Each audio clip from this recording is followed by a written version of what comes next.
Pinupuri ka namin, O Diyos, Ama, Anak, at Espiritu Santo.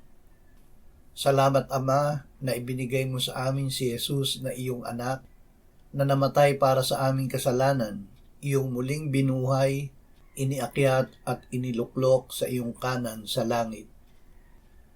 Panginoong Jesus, gawin mo na kami ay mag-ibigan sa isa't isa, sapagkat ang pag-ibig ay sa Diyos at kung kami ay umiibig, ay nararanasan namin na kami ay mga anak ng Diyos.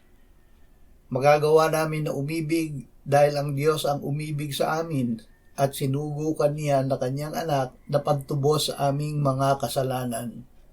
Kung kami ay nag-iibigan, ang Diyos ay nananatili sa amin at ang kanyang pag-ibig ay nagiging sakdal sa amin.